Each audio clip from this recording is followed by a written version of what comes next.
Hi. MCT കോളേജിൽ നിന്ന് പ്രവൃത്തി പരിചയത്തിൻ്റെയും സയൻസിൻ്റെയും ഭാഗമായിട്ട് ഒരു പഠനയാത്ര പോവാൻ 15/1/2025 അധ്യാപകർ തീരുമാനിക്കുകയും അന്നു തന്നെ പഠനയാത്രയുടെ കൺവീനർമാരായിട്ട് തസ്നിയെയും ഷഹനാസിനെയും തിരഞ്ഞെടുക്കുകയും ചെയ്തു.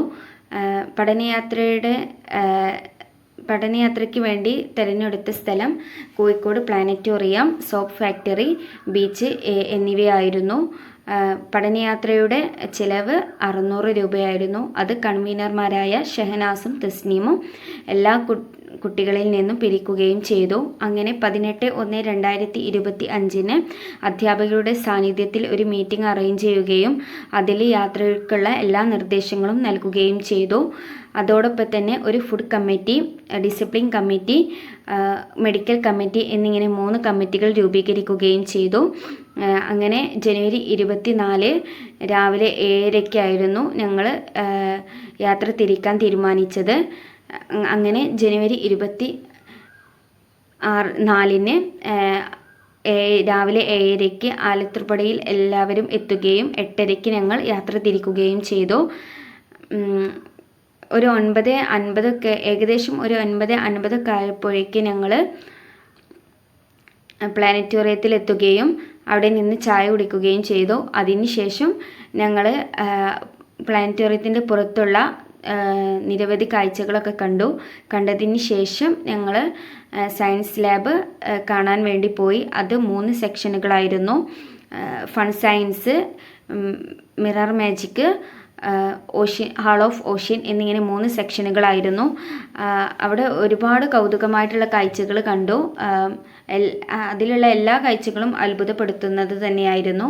അങ്ങനെ ആ കാഴ്ചകൾക്ക് ശേഷം ഞങ്ങൾ കൃത്യം 11 മണിക്ക് തന്നെ 3D ഷോയിലേക്ക് പ്രവേശിക്കുകയും 3D ഷോയിലൂടെ ആംസ്ട്രോങ്, ആൽഡ്രിൻ, കോളിൻ എന്നിവർ ചന്ദ്രനിൽ ആദ്യമായിട്ട് ഇറങ്ങുന്നതിൻ്റെ ദൃശ്യമാണ് ഞങ്ങൾ കണ്ടത്.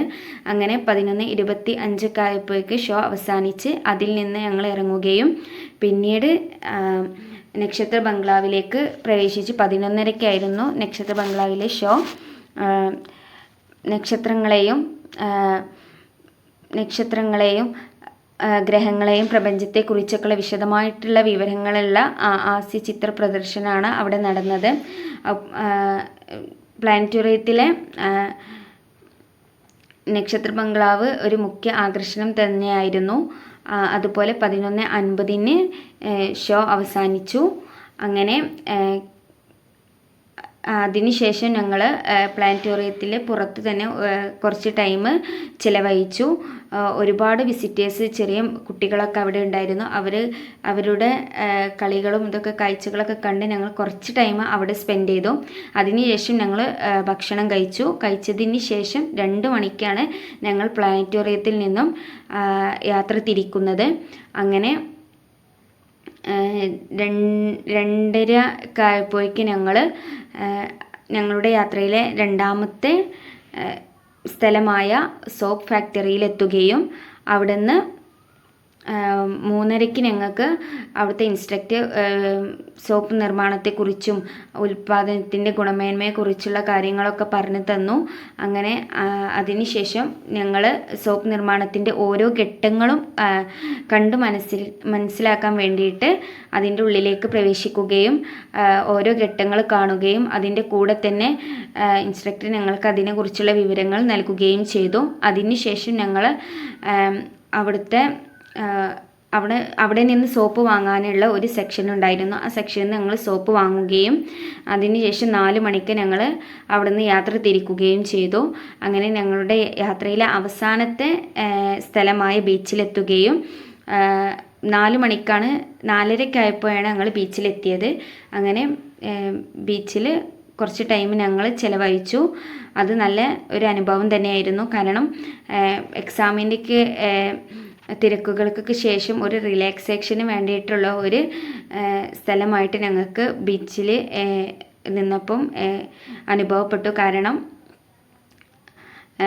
നല്ലൊരു എക്സ്പീരിയൻസ് ആയിരുന്നു. ടീച്ചേഴ്സിൻ്റെ കൂടെയും അതുപോലെ കൂട്ടുകാരുടെ കൂടെയൊക്കെ ചിലവഴിക്കാൻ നല്ലൊരു സമയമായിരുന്നു. അപ്പോൾ അതുപോലെ ഞങ്ങൾ ബീച്ചിൽ നിന്ന് കൃത്യം ഒരു 6:30 6:45 ആയപ്പോഴേക്കും ഞങ്ങൾ അവിടുന്ന് യാത്ര തിരിക്കുകയും അങ്ങനെ ഞങ്ങൾ 7 മണി ആയപ്പോഴേക്കും എല്ലാവരും ബസ്സിലെത്തി. അങ്ങനെ യാത്രയുടെ അവസാന ഘട്ടത്തിലേക്ക് എത്തി. ഞങ്ങൾ യാത്ര മടക്കി. അങ്ങനെ 8:30 ആയപ്പോഴേക്കും ഞങ്ങൾ ആലത്തൂർപ്പടി എത്തുകയും ചെയ്തു. ഈ യാത്ര നല്ല ചെറിയൊരു യാത്രയാണെങ്കിൽ പോലും ഈ ഒരു പഠനയാത്രയിലൂടെ ഒരുപാട് കാര്യങ്ങൾ അറിയാൻ സാധിച്ചു. പൊതുവായിട്ട് നമ്മൾക്ക് അറിയേണ്ട ഒരുപാട് കാര്യങ്ങൾ പ്ലാനറ്റോറിയത്തിലൂടെയും അതിലുള്ള 3D ഷോയിലൂടെയും നക്ഷത്ര ബംഗ്ലാവിലൂടെയും സയൻസ് ലാബിലൂടെയും അതുപോലെ സോപ്പ് നിർമ്മാണത്തെക്കുറിച്ചൊക്കെയുള്ള കാര്യങ്ങളൊന്നും അറിയാത്ത ഒരുപാട് കാര്യങ്ങളുണ്ടായിരുന്നു. അതൊക്കെ അറിയാൻ സാധിച്ചു. അതുപോലെ ഇത് നല്ലൊരു പഠനയാത്ര തന്നെയായിരുന്നു എന്ന് പറയാം. അപ്പം ഇങ്ങനൊരു പഠനയാത്ര ഒരുക്കി തന്നതിന് അധ്യാപകർക്കും നന്ദി.